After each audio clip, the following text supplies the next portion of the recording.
At my son's birthday party, my granddaughter grabbed my arm in a panic. "Grandpa, let's get out of here." Now, I was stunned. "Why?" I asked. "Just go, please," she begged. I trusted her, and it saved me from a terrible act on the part of my son. You would not believe what he was planning to do. Before we continue, please subscribe to the channel and let us know where you are listening in the comments. Dad, I need you to listen to me this time, without jumping to conclusions. Trevor burst through my front door mid-sentence, not bothering to knock. I removed my reading glasses slowly, folding the evening newspaper and setting it aside. The leather armchair creaked as I straightened. "Evening to you too, son." My voice carried 40 years of dealing with overeager contractors. What's so urgent it couldn't wait for a proper greeting? "This is it, Dad. The opportunity I've been waiting for. A real estate syndicate with guaranteed returns." I stood, moving to my filing cabinet with deliberate steps. Trevor's eyes followed nervously as I retrieved a manila folder marked Trevor Investments 2019 to 2025. "Guaranteed, you say?" I spread the documents across my coffee table. 15% returns, perhaps? Maybe 20. "Dad, this is different." Like the Miami condos were different. I pulled out a receipt. $75,000 gone in 3 months when your guaranteed rental income turned into a foreclosure notice. Trevor's jaw tightened. "You never trust me." His voice rose. "Every time I try to build something, you sabotage it with your negativity." I opened another folder. The cryptocurrency mining equipment that never arrived. $50,000 to a scammer you met online. That was different. I continued shuffling papers. The food truck business, with a convicted felon as your partner. $30,000 startup costs lasted exactly 93 days. Trevor's face flushed red. He grabbed his jacket from where he'd thrown it on my couch. "You're impossible. This syndicate has real properties, real investors, real returns." "Show me the documentation." "I don't have it with me." "But then you don't have my money." The silence stretched between us like a chasm. Trevor's shoulders sagged momentarily, then squared again. "Fine. When this deal makes millions without you, don't come crawling back, asking for your cut." He stormed toward the door. The front door slammed hard enough to rattle my windows. I remained standing by the window, watching the empty street, long after the sound of his engine faded. The red glow of tail lights disappeared around Maple Street corner. I stepped back from the window. The house felt hollow now. I moved to the kitchen. The coffee ritual helped.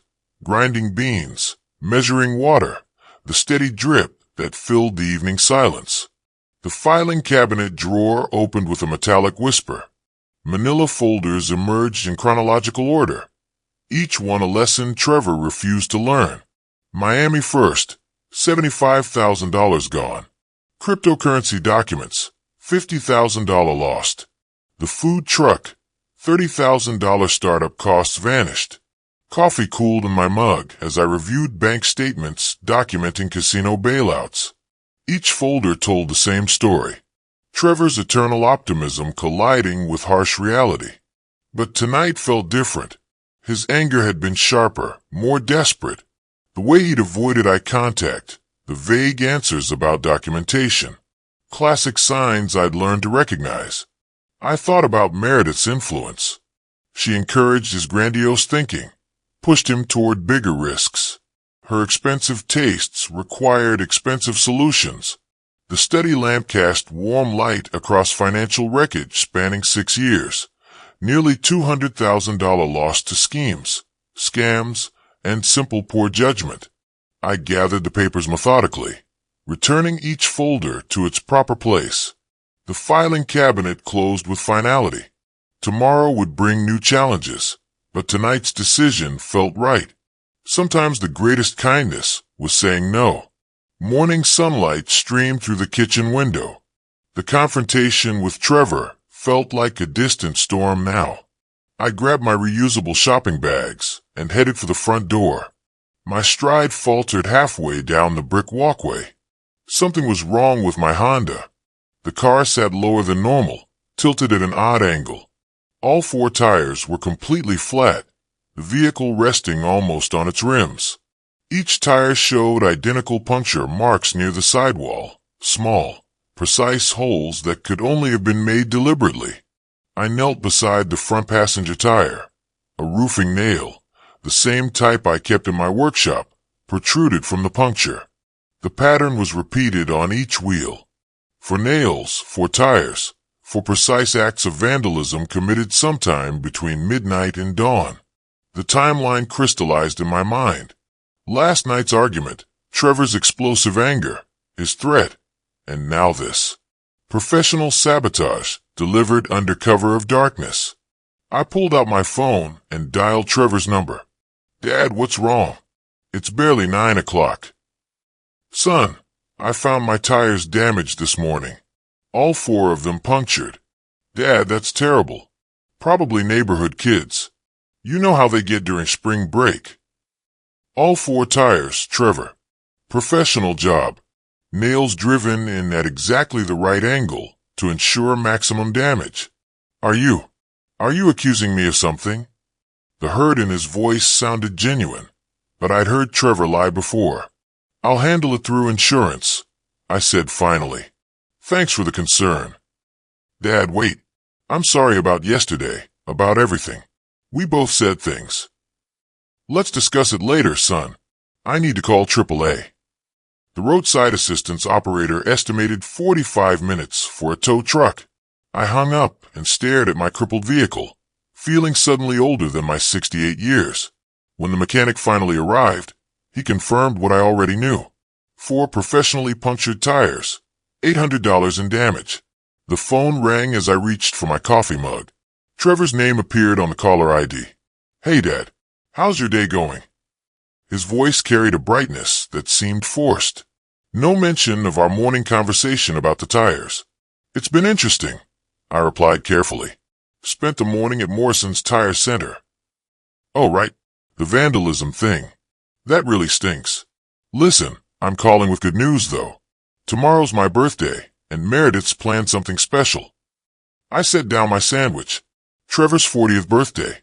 Nothing fancy," he continued. "Just family dinner at 6 o'clock. Molly will be there and a few close friends. It would mean a lot to have you there, Dad." The invitation caught me off guard. "That's thoughtful of you to invite me," I said, testing the waters.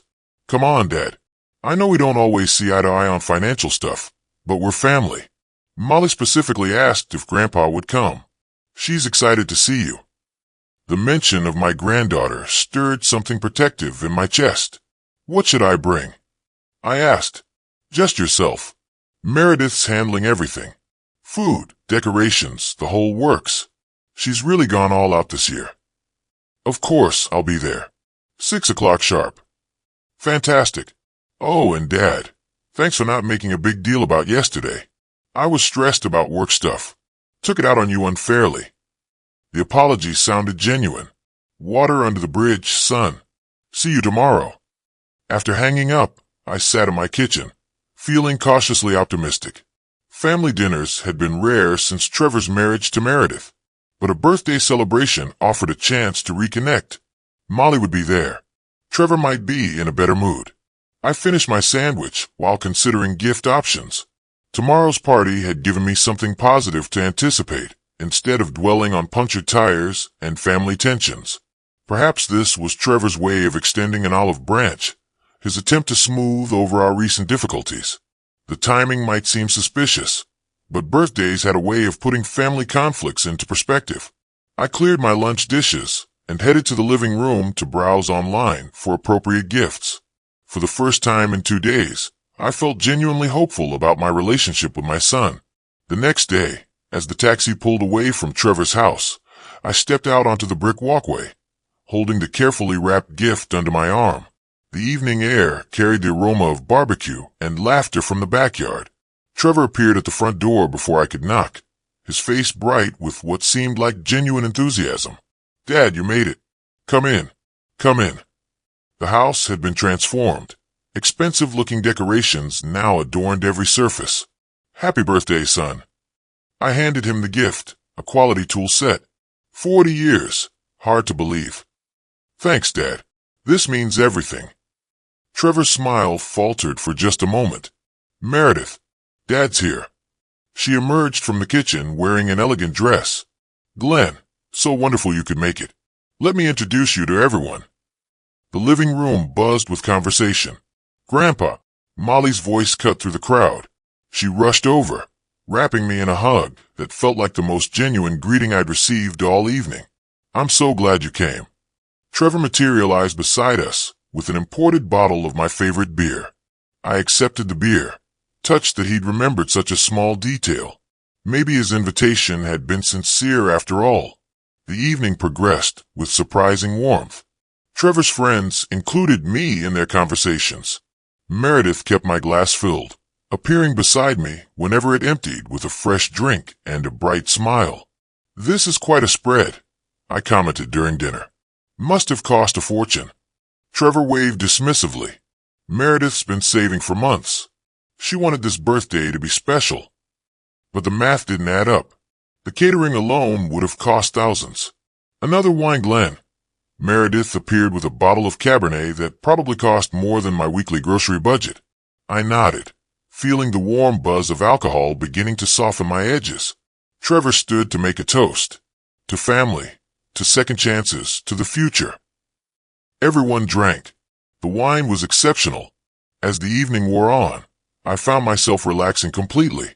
But something nagged at me. Trevor kept checking his watch. Meredith's smiles, while warm, never quite reached her eyes, and whenever I glanced around the room, I caught them exchanging meaningful looks. Trevor appeared at my elbow with another drink. "Dad, how about I show you the renovations upstairs? We've done some amazing work on the master suite." "Now, shouldn't you be with your guests?" "Come on, I want to show you what we've accomplished." His insistence struck me as odd. Meredith materialized on my other side. "Oh yes, Glenn. You simply must see the new bathroom fixtures. We spared no expense." There was that phrase again, no expense spared.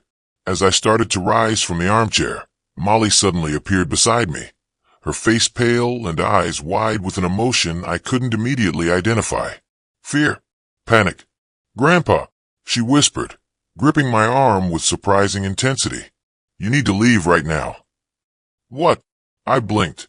"Please, just go. Trust me, something's wrong." Her voice carried an urgency that cut through my wine-induced haze. Trevor stepped closer, his smile never wavering. "Molly, what are you talking about? Grandpa was just about to see the upstairs." "No, he wasn't." Molly's grip on my arm tightened. "Grandpa, please, you have to go home." The desperation in my granddaughter's voice sobered me instantly. "I think I should listen to my granddaughter," I said, beginning to stand. "It's getting late anyway." "Dad, don't be ridiculous." Trevor's cheerful facade cracked slightly. "The party's just getting started. We haven't even cut the cake yet."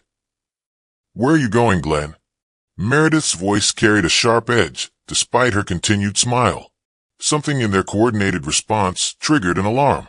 When two people work this hard to keep you somewhere, it usually meant you needed to be somewhere else. "I'm feeling a bit tired," I said, extracting myself from the chair, despite their hovering presence. Age catching up with me. "Just one more drink," Trevor pressed. "Another time, son." I moved toward the front door, but Trevor stepped into my path. "Dad, really? Molly's just being dramatic. College stress. You know how it is." Molly made a sound that might have been a sob. That decided it. "Thank you for a lovely evening," I said firmly, stepping around Trevor toward the coat closet. "I'll call you tomorrow." I grabbed my jacket and headed for the front door. The cool night air hit my face as I stepped outside. I pulled out my phone and called a taxi, then turned back toward the house. Through the window, I could see Molly watching me, her face a mixture of relief and worry. She pressed her hand against the glass in what looked like a goodbye. The taxi pulled away from the curb as I fumbled for my phone. I dialed Molly's number. "Grandpa, are you okay? Are you safe?" The urgency in her voice confirmed my worst fears. "I'm in a taxi heading home." "Molly, what was happening back there? Why did you warn me?" "I overheard Mom and Dad talking yesterday," she said, her voice dropping to a whisper. "They had some plan involving you and tonight's party." "What kind of plan?" "They wanted to get you drunk and make you sign business documents. Something about transferring your company to Dad." The words hit me like a physical blow. My own son plotting to steal everything I'd built. "Are you certain about this, Molly?" "Grandpa, there were lawyers waiting upstairs in the guest bedroom. Mom kept checking the time, making sure you were drinking enough wine. Dad kept trying to get you to go upstairs for that tour of their renovations." The pieces clicked into place. They'd orchestrated an elaborate trap. Enough to know they planned this right after your argument Tuesday night. Mom said you were being selfish, keeping all that money when Dad needed it for his investments. The casual cruelty of their assessment stung almost as much as the betrayal itself. "Molly, listen to me carefully. You have to promise me something important. Don't tell your parents about this conversation." "Okay, I'll keep quiet. Dad asked me why I did it, and if I knew anything about tonight. I said no, and said that I told you to leave, because it gets very dangerous in our neighborhood late at night. And I went to my room. They think I don't know about their plans. Promise me. You saved all my work tonight, Molly. I'm proud of the woman you're becoming." The taxi turned onto Maple Street, my house visible in the distance. "I have to go, sweetheart. Thank you for being the only person in this family I can trust completely." "I love you, Grandpa." "I love you too. Remember, if you need anything, call me." As I ended the call, one thought echoed. This betrayal wouldn't go unanswered. The taxi's tail lights disappeared around the corner. I stood in my driveway, fishing for house keys. "Evening, Glenn. You're getting home late tonight." Mrs. Henderson's voice carried across the small gap between our properties. "I see you got your car fixed. New tires look good." I paused. "How did you know about the tire problem?" "Well, I was sitting out here Tuesday evening. You know how I like the evening air. I saw something that troubled me, but wasn't sure if I should mention it." A chill ran down my spine. "What did you see, Dorothy?" "I think you should know what really happened to your tires, Glenn. I saw Trevor leaving your house that night around 9:30. He walked around your car with something in his hand. Looked like he was checking each tire. Then he knelt down by each one, did something, and stood up, looking around to see if anyone was watching. The confirmation hit me like a sledgehammer. Not random vandalism. My own son methodically destroying my property in a calculated act of revenge. Are you certain it was Trevor, Dorothy?" "Glenn, I've known that boy since he was little. It was definitely him. This was right after I heard raised voices from your house." She'd witnessed the entire sequence. "He didn't see me sitting here in the shadows," she continued. "I keep my porch light off in the evenings. Easier to see the stars." "I appreciate you telling me this, Dorothy. I wasn't sure if I should say anything. Family matters are delicate, and I don't like to interfere. But when I saw you getting those expensive new tires, I thought you should know the truth." First, the lawyer trap Molly had revealed, now confirmed tire vandalism from Mrs. Henderson. My son had launched a systematic campaign against me. Property damage followed by an elaborate scheme to steal my business.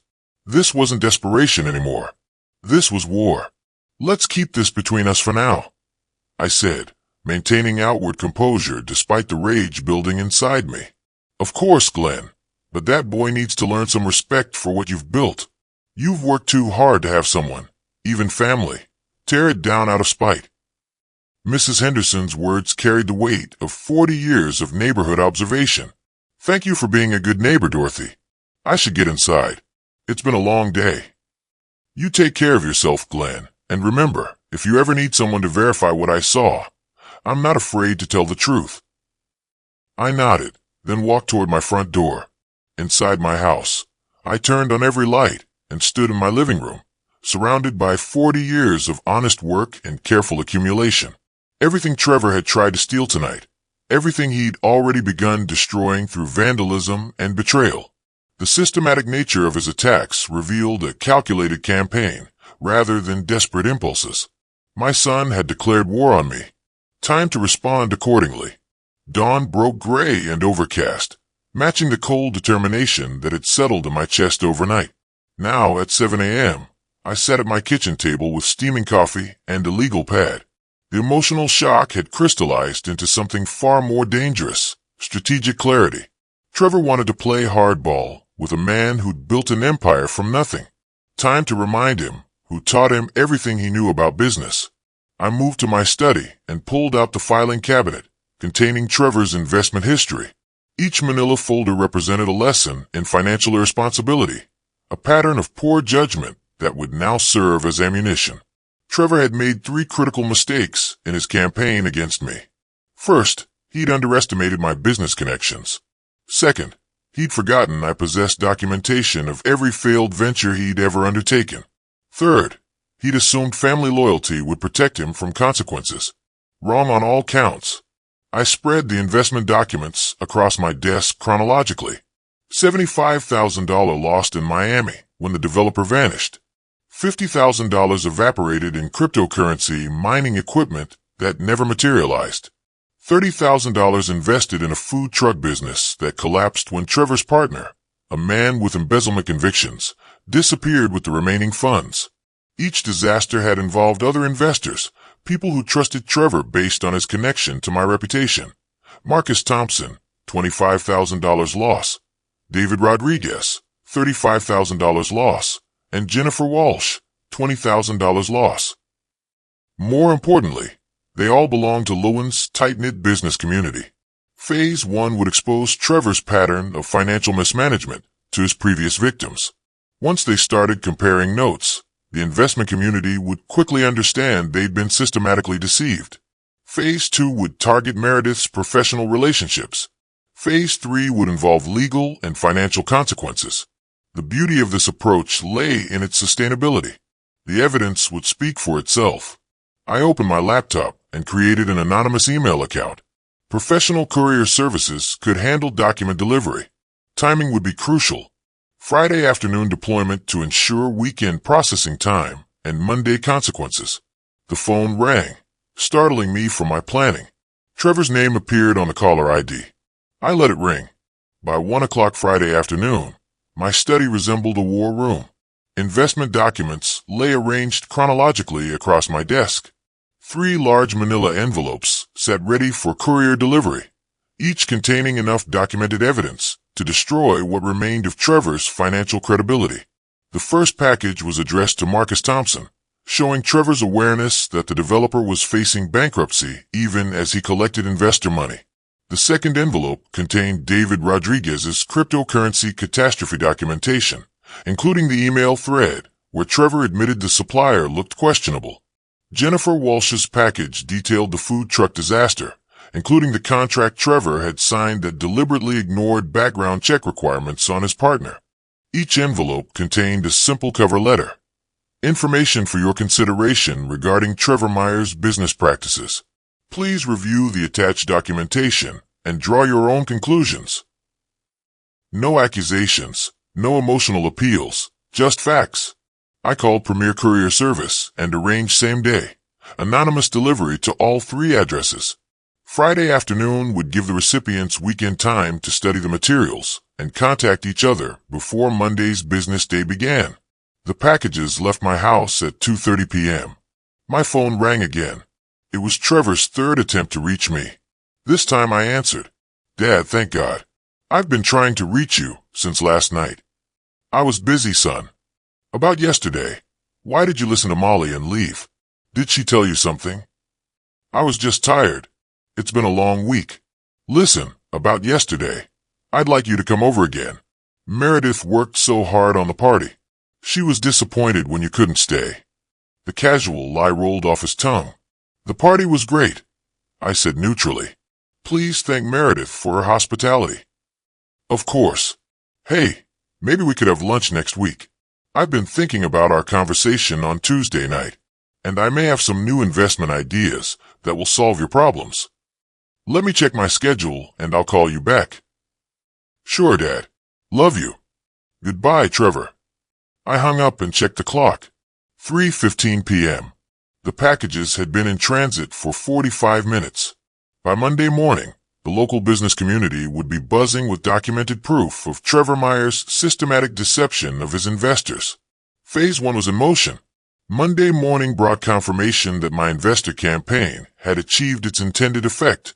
The phone had rung 6 times before 8 a.m. business associates asking carefully worded questions about recent information regarding Trevor Meyer's investment history. Word was spreading through Lewin's business community exactly as I'd planned. Phase 1, complete success. Time for Phase 2. If Trevor was the desperate gambler, Meredith was the calculating mastermind who'd orchestrated the birthday party trap. She deserved equal consequences. Meredith worked as a senior client relationship manager at Pinnacle Financial Consulting, handling high net worth accounts that required absolute trust and professional integrity. Her position depended entirely on her reputation. Perfect vulnerability. I spent the morning making discreet inquiries through my business network. The information proved illuminating. Meredith had been seen frequently at the Marriott Lounge on weekday afternoons, always with the same well-dressed, professional man. Multiple sources confirmed lengthy conversations over expensive wine during hours when she should have been serving clients. More interesting was Meredith's spending pattern, suggesting financial resources inconsistent with the struggling family finances she undoubtedly portrayed. Both possibilities served my purposes. I drafted a professional ethics complaint to Pinnacle Financial's Human Resources Department, carefully documenting the conflict of interest between Meredith's role as a trusted financial advisor and her family's systematic attempt to defraud elderly clients through legal manipulation. The complaint highlighted how someone responsible for protecting clients' financial interests had personally participated in planning to steal my business through fraudulent legal documents and alcohol-induced incompetence. I included documentation of the birthday party expenses, catering, alcohol, decorations, that suggested financial resources inconsistent with the struggling family finances Meredith undoubtedly portrayed. The anonymous package went out Monday afternoon via professional courier along with a note suggesting HR investigate Meredith's recent client interactions for possible conflicts of interest or inappropriate financial advice motivated by personal gain. By Tuesday morning, Pinnacle Financial would be conducting an internal investigation. My phone rang as I sealed the envelope. Unknown number. I let it ring, but made note of the time. Trevor was getting desperate, calling from different phones to try reaching me. Good.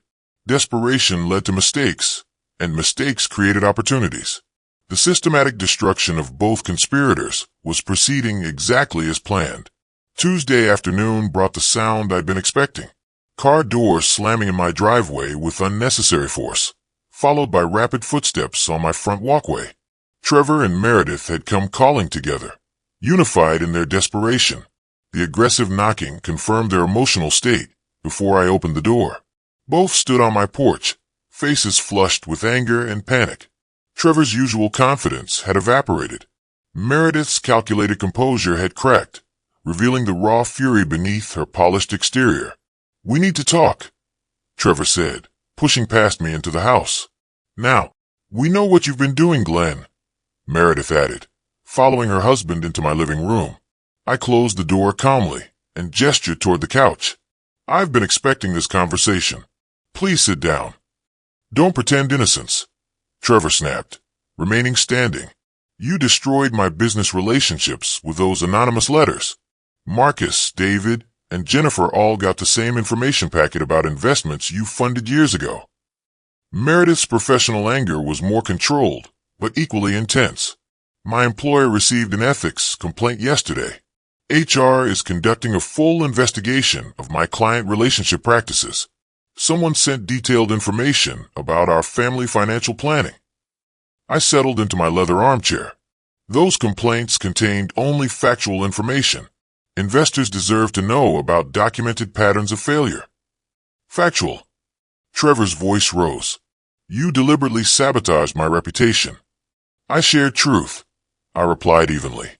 "If truth damages your reputation, perhaps the problem lies with your actions, not my disclosure." Meredith leaned forward aggressively. You're destroying my career over a family disagreement. Let's discuss what really happened, I said, reaching for the folder I'd prepared for this moment. You plan to steal 40 years of my work through fraud and manipulation. I opened the file, revealing documentation of their systematic betrayal. Molly told me about the lawyers waiting upstairs at your birthday party. Mrs. Henderson saw Trevor puncture my tires after our argument. This wasn't desperation. This was premeditated theft. The color drained from both their faces as they realized the scope of my knowledge. Tuesday argument about money, I continued methodically. Wednesday morning tire vandalism and retaliation. Thursday evening, elaborate trap involving alcohol, lawyers, and legal documents designed to transfer my business assets. Trevor's defiance crumbled. Dad, you don't understand the pressure we're under. I understand perfectly, I interrupted. You decided that stealing from your father was easier than building your own success.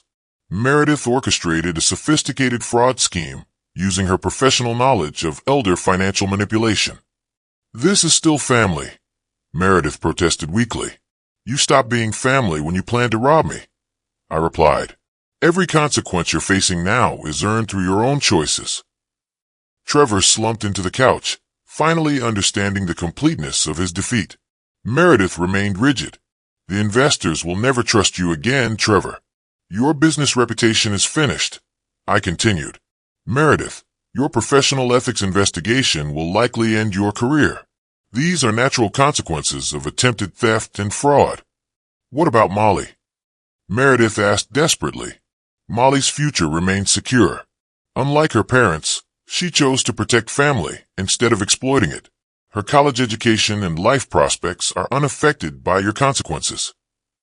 I stood, indicating the conversation was over. You declared war on me through systematic betrayal. I responded with systematic truth-telling. Justice isn't revenge. It's accountability. They left without another word, walking to their car with the defeated posture of people who'd gambled everything and lost. I watched from my porch as they drove away, probably heading home to face their destroyed lives and ruined partnership. The phone rang as their tail lights disappeared. Molly's name on the caller ID. Hi, sweetheart. Grandpa, are you okay? I heard Mom and Dad talking about some kind of investigation. Everything's fine, Molly. Justice has been served and your future is safe. I love you, Grandpa. I love you too. 40 years of honest work remain protected in honest hands. If you like this story, please like this video, subscribe to the channel, and share your impressions of this story in the comments. To listen to the next story, click on the box on the right. Thank you for watching.